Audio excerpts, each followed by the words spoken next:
Okay, we're back with another homeschooling episode, and we are going to talk about why we aren't doing classical conversations with our family this year. We've experienced classical conversations from two different angles, doing it at home. And then last year, you guys know that I tutored our foundations. And so I'm excited to just talk about the pros, the cons, what worked, why we aren't doing it this upcoming year, and what we're doing instead. Oh, if you enjoy this episode, give it a thumbs up. Don't forget to subscribe if you are on YouTube. Thank you guys so much for your reviews. We do read them. We do take them to heart. It means a lot to us. And we love when you share this with people that you love. The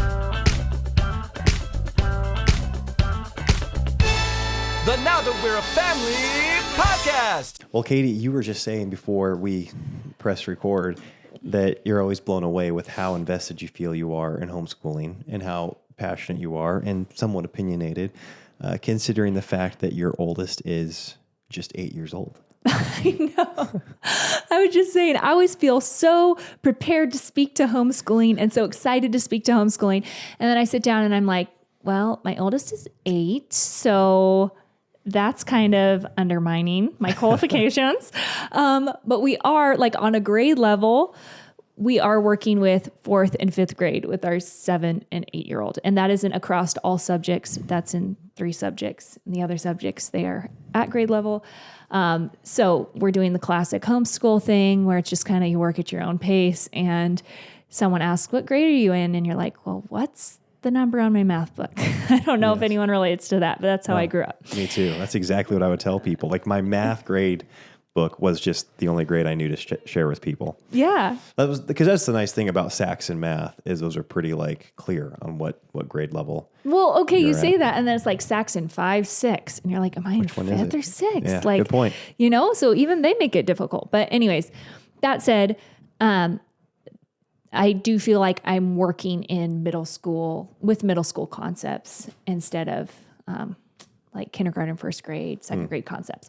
So maybe that's why I feel more this way, but I don't know. Maybe I'm just totally underqualified. All that said, here's my opinion piece, okay? Because I know I enjoy listening to these. Whenever someone has had experience, even if it's a small experience with a certain learning method, it's interesting to hear what they took away from it, what's not going to work for their homeschool, what does. And it can help you as the parent decide what's going to be a good fit for you and your homeschool. I do really believe that every single type of homeschooling can be incredibly successful. I think it has more to do with the parent and their intention and their consistency with that model and with that method than the model or the method itself. Yeah, I would also. Here's me coming in with the hot take, being the father of an 8-year-old. I also do think that you have to stick with a method long enough to see fruition, and so I don't think you can be jumping around, in a week or in a month with anything. Like I don't think you can do that with music. I don't think you can do that in business. I don't think you can do that when you're trying to work on a system. We do that currently, like with business, where you can't just like try a marketing campaign and be like, well, it didn't work, we're going to bail. It's like, well, you did it for 2.5 weeks. It's like, you actually don't know if it was going to work. You have to see it through to a certain level of, you have to give it a certain amount of time. Aren't you guys glad Elisha's here for this? I love when Elisha's here because I feel like most homeschooling conversations happen to women, by women, with women. And I think it's really fun to have a father's perspective. Yeah, well, I've been thinking about this with just seeing the kids progress, because this is the most invested I've been in their music development, just because we've been getting ready for the National Fiddle Contest, and so we're putting in a lot of extra time. We're in the middle of 6 songs of summer, so we're putting in time for that as well. And then we're also doing some family song arrangements. We're just doing a ton of music right now in our home. And I'm reminded of how, again, we'll use this analogy probably for the rest of our lives, but the ice cube, where you feel like, man, nothing's happening. It's not melting. And the temperature goes from 28 to 29 to 30, then it gets to 32 or whatever. And it's like, oh, sweet, it's starting to melt. And I feel like I've been experiencing that time and time again with different breakthroughs the kids have on the fiddle in particular. And so I do think you have to give systems, or, in this case, homeschool, methods or whatever, enough time to see whether or not it's going to work for you. Yes. I'm really glad that you said that. The writing was kind of on the wall for us in terms of classical conversations is a neoclassical form of schooling. It's not traditional classical, which is more Charlotte Mason method. And so it kind of already didn't fit totally with our philosophy, but it sounded so incredible because of all the kids' friends went. All my friends went. I love the director, and it was incredibly tempting. And I feel like I had massive FOMO with the whole classical conversations community world. We had to try it out. The children really wanted to do it. And it was a huge blessing for us this year with all of our bopping around and moving and living in a tent and all that stuff. It was very grounding to just go to on Wednesdays to community group. It was good accountability in different seasons when I probably wouldn't have done as much school. And so it was great accountability. It was great for us this year. I also have to say, I'm still friends with my friends that go, and I still have a little FOMO opting out this year. And the kids are still really close with all the kids. And so if we weren't seeing those families outside of the community group, I'd be very tempted to join the community group just for the friend time. And I know a lot of people do join classical conversations for the community. That is a very tempting thing for me still, because the community is so wonderful with our community. And our director, Amy, is just exceptional. I think she runs a very tight ship. There was no drama in our community. Everyone was just amazing, totally mature, and I don't know, just massively respect the way it was run. I mean, you're responsible for the only drama when you told everybody you weren't coming back. That was the drama. But I will say, I do think a danger is undervaluing the power of a community. Yeah. I do think that was something that we considered heavily, was how are our kids going to do with community and just being around other kids and socializing if we step away from this. Mm-hmm. And I do feel like we've got a really good, I guess, plan in place as a substitution. Yeah. So that said, I can see it being a great win just on that front. If you feel like your children are just isolated, or if all the kids they know just go to a regular school and they want kids that are doing the same things that they're doing, it can be very bonding and unifying to sing the songs together and do the stuff together and just know you aren't alone. Yep. So for mothers and for children. So I'm going to dive into a few reasons why it just isn't going to work for us.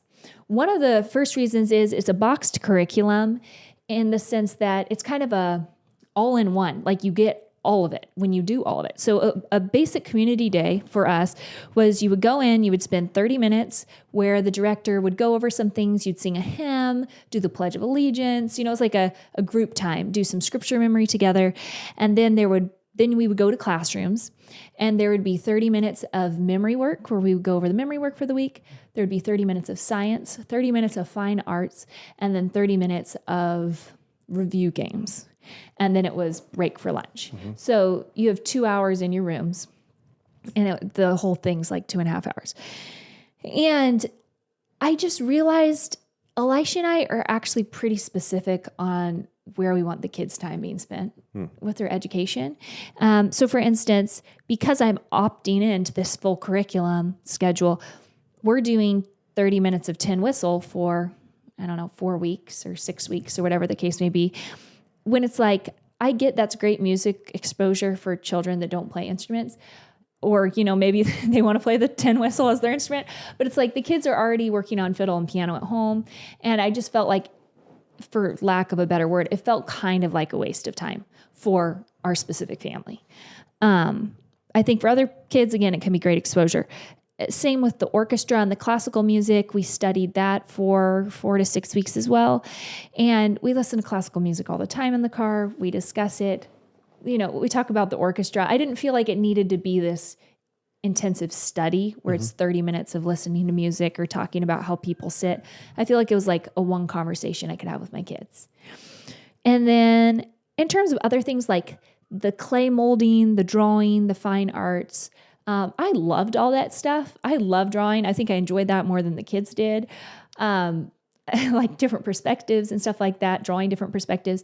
But again, I felt like I could just, a lot of this stuff, there's YouTube tutorials, and I can turn on one of those in the afternoon. The kids can learn perspective and then do it. I didn't feel like it needed to be this sit down, really focus thing when it came to our school 4 weeks at a time. Or I would rather just get them drawing lessons, which we've also done. Yeah, again, that one I think didn't bug me as much. It was the tin whistle, that really kind of put me over the edge a little bit. Was like, okay, what are our kids doing with their time there? And then I don't know if you were going to get to the science. I was going to dive into the science, but you could talk about the science. Okay, well, I'll wait until you get there. And I do think that I'm sure this will be a theme throughout the time is that, we just really care about where our children's time is going. And these are all great things. And I think that when we started the last year of Classical Conversations, we were not as clear on where we wanted our children's time to go. I think this was a very enlightening year. And a lot of times I think it probably takes that with parenting, with, homeschooling, is you start seeing where time's going, and that helps you identify that that's not where you want the time to go. Because you see that you just are always exchanging. Like you're saying no to something every time you say yes to something. I think we get that as adults as we become time managers, but we also want to do that for our kids. I think this was a really sobering year for us, and then we realized our kids can't do everything. This was like the first year that we were like, oh, our kids can't be Division I athletes in every sport and be, Juilliard musicians and be, academically, accomplished and have all these hobbies like getting their pilot's license at 12 or, knowing how to scuba dive or going out and sailing. We had a whole great plan for our children. I mean, Elisha, that isn't... I hope you guys know that's hyperbole, okay? Partially. And partial hyperbole. You have to decide which part was hyperbole. And so this year was the first year we were like, okay, we've got a limited time with our children while they're at home. When you look at 16, 17, 18 being the time that you have, to the age that they are going to be when they're done with homeschooling, it's like, how are we going to maximize this time? Anyways, I don't want to derail. You go through those points. Yeah, we felt a sense of urgency. Yes. Okay, for those who actually do Classical Conversations, I'm sure you're on the edge of your seats realizing that I forgot the 30 minutes of presentations. That's another 30 minutes. And that's another big reason why people love Classical Conversations. So it is a total of 3 hours. And we loved that. And we did love the That was so good for our kids' development. So good for their public speaking, their confidence, knowing how to hold themselves confidently and, having good body language and stuff like that. Yeah. Some of our children love being in front of people. Some of our children needed the encouragement. And we saw that confidence grow throughout Classical Conversations with the kids that were a little more standoffish. And so that was a wonderful thing. And I want you guys to know at the end of this too, maybe we'll just popcorn in what we loved about CC, but at the end, I'll have a more thorough review of what we did love about it. Because it was a great year. It really was. So that said, with the whole box curriculum aspect of it, though, there was just overlap in subjects that we were already taking care of other places. And so I didn't really love that overlap for as much energy as we were expending to do this day. These 3 hours that were very intensive, I felt like it was kind of overlapping stuff that we were already doing differently. So there was that. Science was fun. I feel like for 20 weeks-ish, 18 to 20 weeks, it was interesting. There was stuff different. I felt like sometimes the science program was just kind of trying to kill time a little bit there at the end, which I can't blame them. And I felt like for our approach, Elisha, what would you say? What were your thoughts that when it came to science before I go into mine? Again, this is completely... this is just my opinion, okay? And that is, anytime I hear about kids dissecting frogs or making a volcano, I'm like, they probably had a great time, but it's just not building any academic anything in them. I get the point is probably to maybe spark some interest so that later on, if they want to pursue the sciences, they can do that. Our kids are crazy interested kids. Like we didn't feel like we needed CC to spark interest in our kids. Our kids love life. They ask questions when we're walking in the woods. They love finding new flowers. They love, like we find dead animals, all around our property, and they're asking about the different, parts of the animal. And so if our children want to pursue the sciences, they need a foundation in math, and we want to do that for sure. But I think most of these sciencey type experiments, in my mind, if you don't have any exposure to science, it can be good because it's like, oh, maybe I do want to learn more about chemistry. Maybe I do want to learn more about, biology. But I think our children are exposed just in our life to enough so that if they have an interest for that, they'll know it, and they don't need experimenting with frogs to get them ready. They need time in the maths to get them ready. Okay, real quick. If you're looking for music lessons for your family, piano lessons, guitar lessons, fiddle lessons, ukulele lessons, mandolin lessons, you can subscribe to Voteberg Music Academy and get lessons for the whole family. Subscribe to the piano course, one subscription, get you piano lessons for the whole family. Subscribe to guitar, that gets you guitar lessons for the whole family. We'll link it below. You get a special discount, and you can see that below by listening to our podcast. That's how you get the discount. Go check it out. Yeah. No, I think that's a good way to put it. I think that this philosophy came through Dr. Robinson. And if you guys aren't familiar with the Robinson curriculum, I think it's fantastic. It's a father who homeschooled his 6 children. A lot of them are nuclear chemists. When I say a lot, I think like 4 out of the 6, after his wife died. And so it's like a really tragic story, but he continued working and homeschooling all 6 of his children. And so he basically boiled it down to the bare bones of what you needed to do.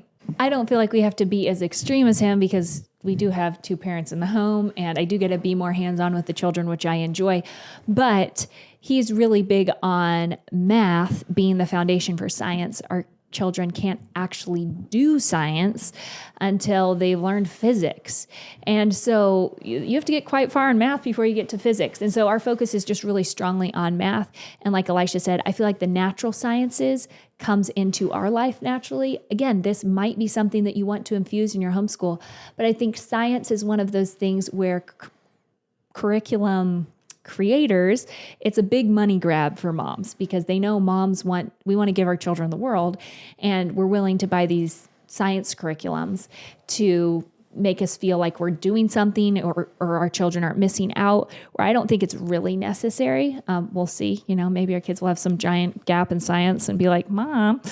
But I think that for our science, what we're replacing that with are library books, just reading about natural sciences. When we're discussing things like the core of the earth and the crust and the mantle, or the different hemispheres, or the animal kingdoms, or all these things actually come up in conversation a lot when kids ask questions, and we can just Google the answers or find a book that explains the answers.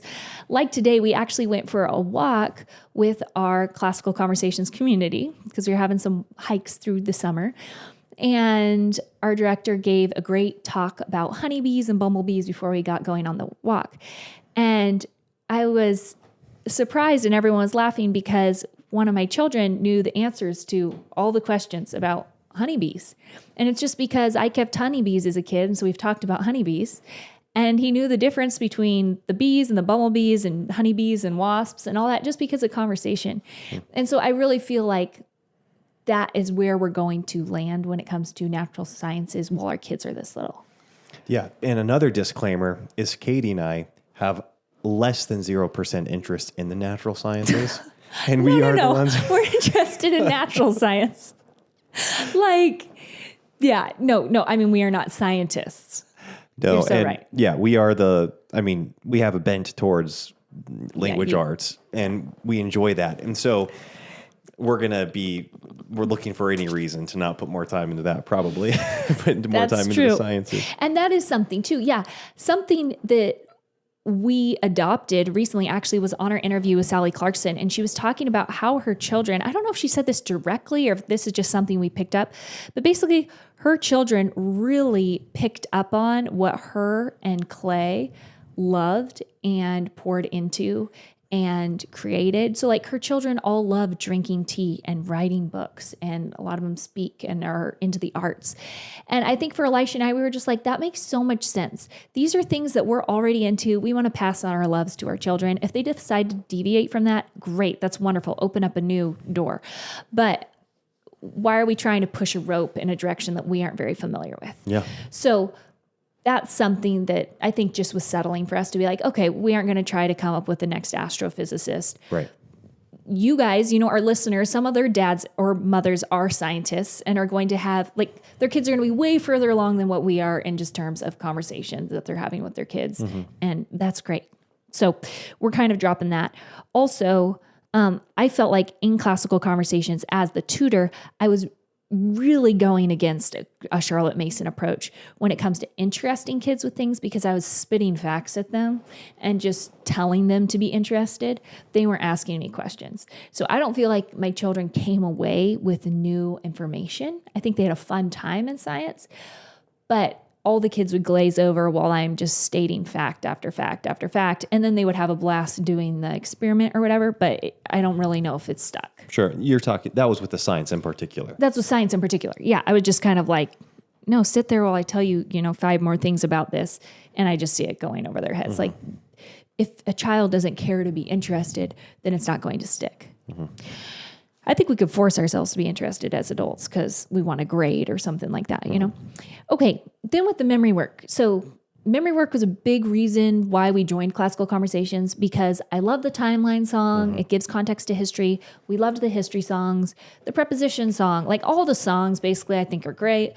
And so we did 2 years of Classical Conversations memory work, probably like 14 or 15 weeks of it at home before doing this 3rd year in the classroom. And Elisha and I learned a lot through the memory work. Yeah. And so we're like, this is great. I think where I was disappointed was in the classroom for 30 minutes, I as the tutor would just go back over the memory work, basically having the kids memorize these rote facts. And what I was hoping for was that the tutor would provide context for what was happening. And now that was up to you as the tutor. But the tutor's role is simply to have the kids memorize the facts. So when you were saying it was up to you, did you just not have the time or the bandwidth? Yeah, you have 30 minutes to go through all this information. Got it. And the whole point is not to add context. I would often add context for my students, and I think tutors would try to, but it's just not a lot of time, and the emphasis isn't placed on that. So when you're looking on, when you're looking at videos on how do I do the memory work for next week on YouTube or whatever, there's not really any context. It's just, repeat this 7 times or do this game to have your kids memorize these things. And it's just, it fell a little flat because it felt like exactly what we were doing at home. So if you aren't doing it at home, or if you want support for that, then that could be good. But again, it fell into that category for me of an overlap in subjects. Sure. Yeah. That makes sense. And then I think too, with the memory work, I decided to not even do it at home this year. We could stick with the timeline song because we like that. But I'm not a creature of repetition by nature. I like to mix things up. And so as a mother, I was like, I think like Elisha was saying at the beginning, you kind of have to see something through year after year after year in order to get the fruit of that methodology. Right. And I realized this methodology wasn't going to work for me because I have 6 children and I cannot say these songs and these memory things for the next, 3 years per child, because you go through 3 cycles, 3 years. So I'm just going to be saying this stuff for years and years and years and years and years. And I'm like, I just am going to get off the train now. Yeah. I also think that the kids who do memory master really, truly master the information, and that they aren't going to forget that years down the road. Some friends that I respect a lot have their children do memory master, and I have massive respect for that. I initially started out this year going like, that is the win, doing memory master. Our year took a turn. And we ended up missing a month of community and not doing the whole memory master thing.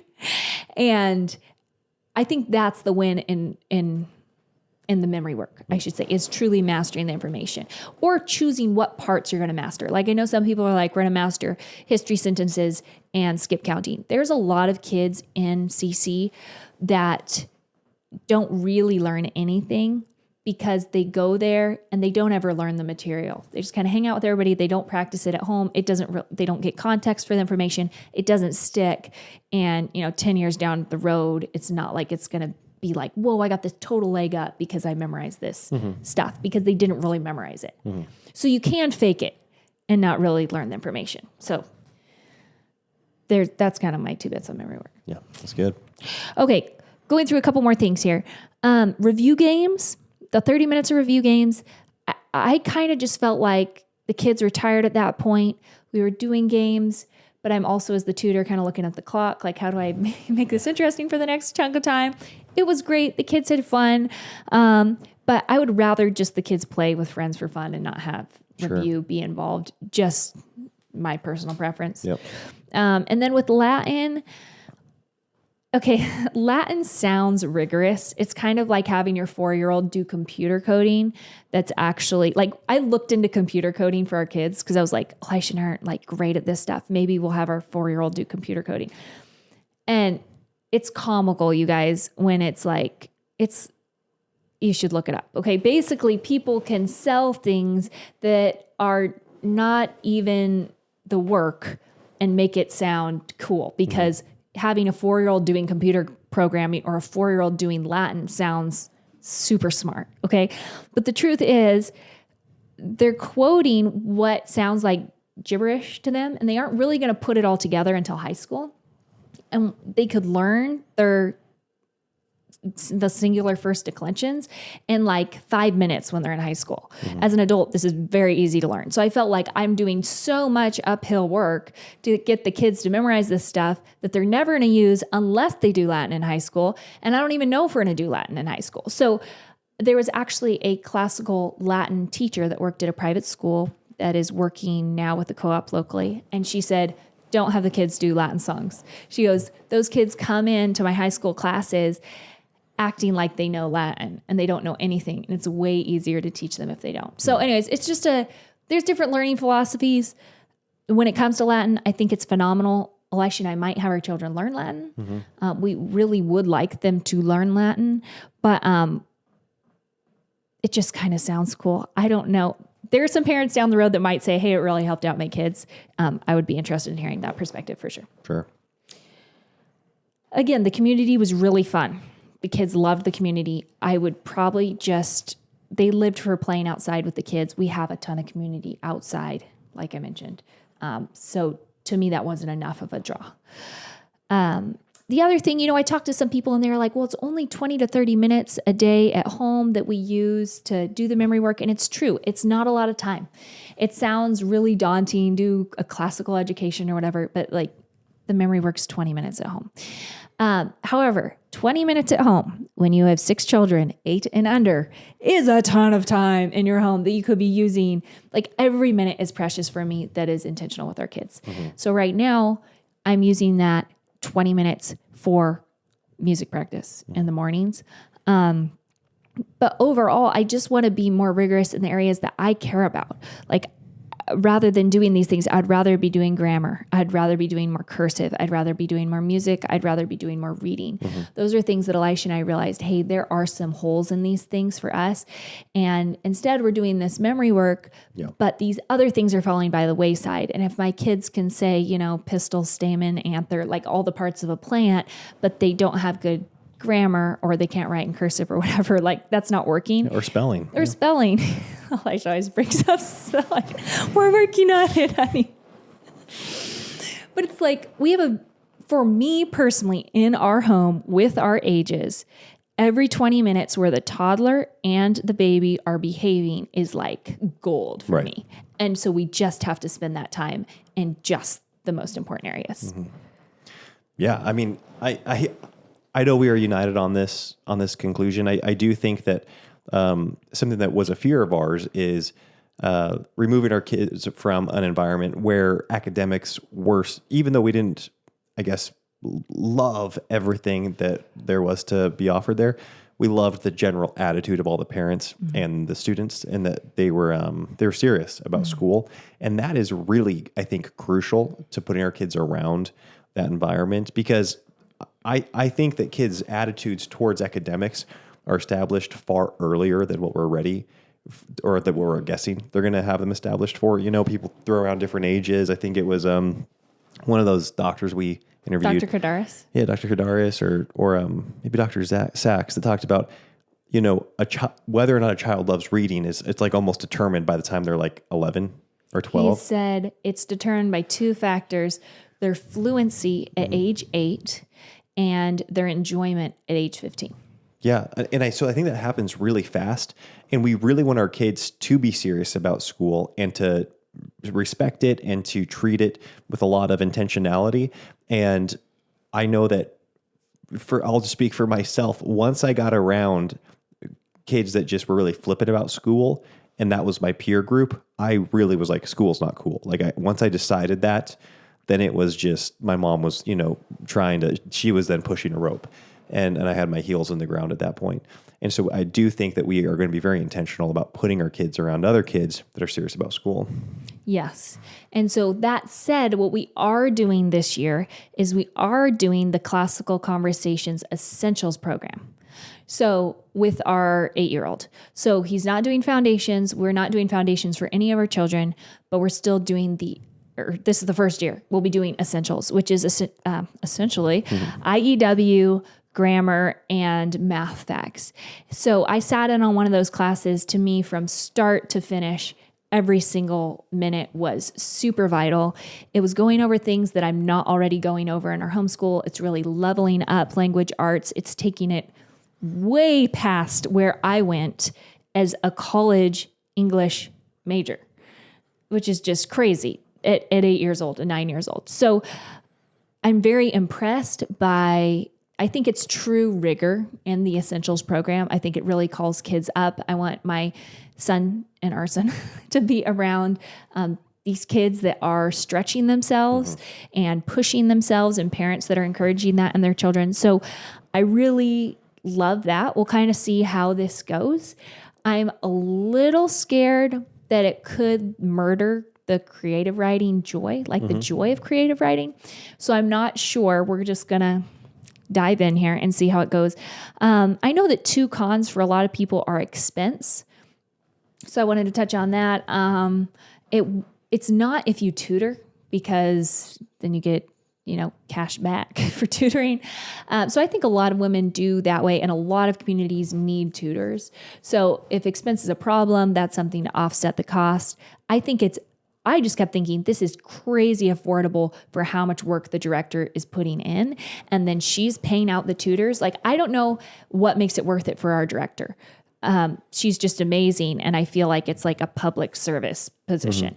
So that said, when people complain about the cost, I'm like, it is a lot of work, especially if you have a good director. It's going to CC, it's going to tutors. I just wish our director got paid more, honestly. So I definitely would not do it, do that job. And then the other thing was skip counting. I don't love skip counting personally. I have a different thing that works for us when it comes to math facts. And I'm actually trying to keep our kids from skip counting because I felt like it was a crutch that was slowing them down with their math facts. So that said, some people would love that skip counting memory work. And I was getting frustrated when the kids did pick up on it. So that's just, again, for our family, something specific. Okay, so things that we loved. I think I would love it if we decided that the main focus of our school was going to be achieving memory master. We have other things that we're trying to achieve in our homeschool. I think it's wonderful that it teaches memorization skills. That's directly related to how well a child learns later in life, is how well can they memorize. So that is something we're still trying to do here in the home. They do all their fiddle practice by ear. Everything is memorization. We do scripture memory. Yeah. Poems, all that stuff. We still want to have memory in our homeschool, catechizing our kids, stuff like that. Geography and maps. Love the geography and maps. The whole concept of drawing the map, that is something that stuck with the kids and gave them context of the world. And that's something that I want to do at home this year, is drawing our maps. So that's something we're going to be taking into our home. I do think the friends, again, were incredible. I'm grateful we have that essentials time. At this point, the plan is for me to go in, have our 8-year-old do the class, and hang out with all the rest of our kids for those 2 hours. And a lot of other moms are doing the same thing. So I think we're going to have plenty of community. It's going to be a big play date.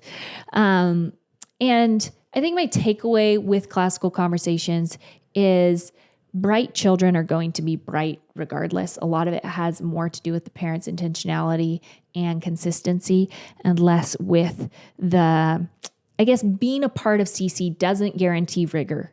It doesn't guarantee results. It doesn't guarantee astute, bright children. That has to do with you and your intentionality and your children's effort that they put in. So I do think that totally happens in these environments.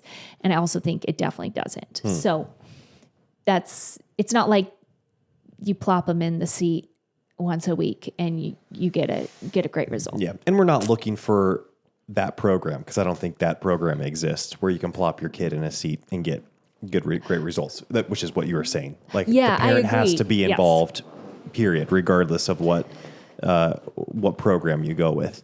And I don't think we thought that this was going to be like a plug and play. No. It's not like that caught us off guard.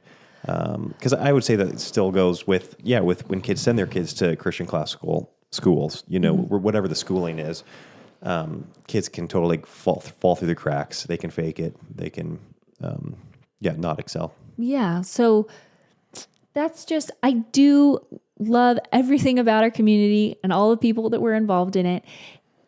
What you guys probably hear through this episode is it just didn't fit our family's needs. Mm-hmm.